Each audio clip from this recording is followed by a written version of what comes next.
प्यार का तराना उपहार हो, प्यार का तराना उपहार हो, खुशियों का नजराना बेशुमार हो, ना रहे कोई गम का एहसास, ऐसा ही नवरात्रि उत्सव इस साल हो। भक्तों का दुख ये लेती हैं, उनको अपार सुख देती हैं, नैनों में जो माँ दुर्गा को बसाते हैं, बिना मांगे ही सब कुछ पाते हैं। जी हाँ दोस्तों, नमस्कार। कैसे हैं आप लोग? आशा करता हूँ कि अच्छे होंगे और स्वस्थ होंगे। तो दोस्तों, जैसा आप जानते हैं, हिंदू धर्म में नवरात्रि के पर्व को बहुत ही ज़्यादा पावन और पवित्र माना जाता है। ये पर्व देश भर में बड़े ही धूमधाम से मनाया जाता है। नवरात्रि के 9 दिनों में माता रानी के भक्त व्रत और विधि पूर्वक उनकी पूजा करते हैं। इसके अलावा नवरात्रि के ये पावन दिन शुभ कार्यों के लिए बेहद ही उत्तम माने जाते हैं। तो इन दिनों बिना कोई मुहूर्त देखे कई शुभ कार्य किए जाते हैं दोस्तों। और नवरात्रि के 9 दिनों में माँ दुर्गा के 9 स्वरूपों की पूजा की जाती है। साथ ही लोग अपने घरों में कलश की स्थापना करते हैं और 9 दिन तक अखंड ज्योति भी जलाते हैं। जी हाँ दोस्तों, तो दोस्तों चैत्र नवरात्र 9 अप्रैल से शुरू हो रहा है और 9 अप्रैल को कलश स्थापना के साथ ही पहली पूजा शुरू हो जाएगी। 9 दिनों तक चलने वाली चैत्र नवरात्रि मंगलवार 9 अप्रैल को कलश स्थापना के साथ शुरू होगी। इसके साथ ही हिंदू नववर्ष का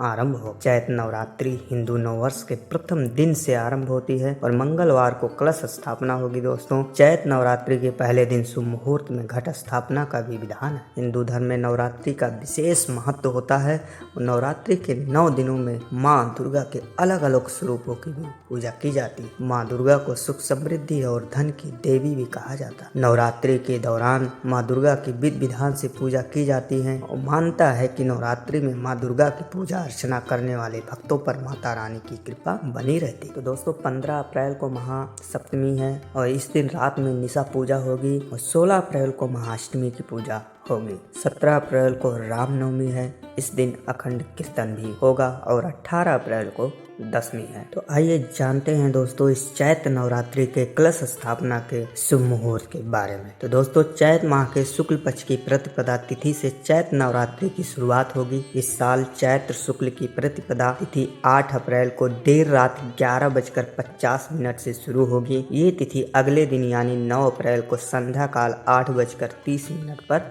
समाप्त होगी। हिंदू धर्म में उदया तिथि मान है दोस्तों। साथ ही दोस्तों घट स्थापना का जो समय है 9 अप्रैल को घट स्थापना समय सुबह 6:02 से लेकर 10:16 तक है। जी हाँ दोस्तों, एक बार मैं फिर से बता दे रहा हूँ, 9 अप्रैल को घट स्थापना समय सुबह 6:02 से लेकर 10:16 तक। इसके अलावा 11:57 से लेकर दोपहर 12:48 तक अभिजीत मुहूर्त है। आप इन दोनों मुहूर्त में घट स्थापना कर सकते हैं। साथ ही दोस्तों इस चैत्र नवरात्रि में बहुत ही शुभ योग बन रहे हैं। जो चैत्र नवरात्रि के पहले दिन यानी प्रतिपदा तिथि पर सर्वार्थ सिद्धि योग और अमृत सिद्धि योग का निर्माण हो रहा है। इस दिन अमृत और सर्वार्थ सिद्धि योग का निर्माण सुबह 7:32 से हो रहा है। ये दोनों योग संध्या काल 5:06 तक रहेंगे दोस्तों। साथ ही दोस्तों जो हमारी माता है बहनें कलश स्थापना भी करती हैं, तो कलश स्थापना के लिए काफी कमेंट भी करती हैं कि कलश स्थापना विधि बताइए। तो आज हम कलश स्थापना की विधि के बारे में बात करते हैं। तो कलश की स्थापना मंदिर के उत्तर पूर्व दिशा में करनी चाहिए।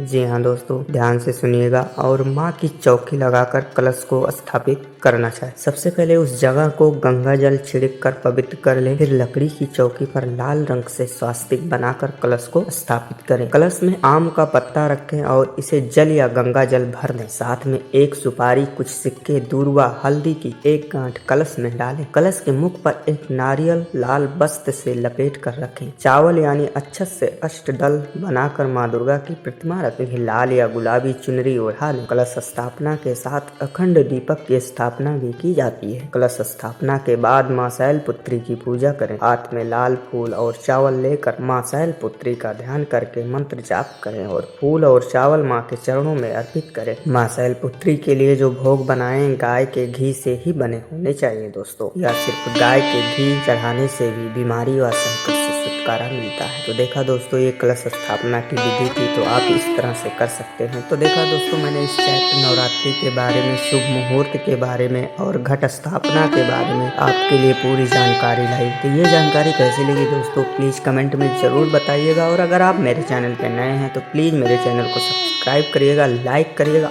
और अपनों में शेयर करिएगा। मिलेंगे अगली वीडियो में, तब तक के लिए जय माता।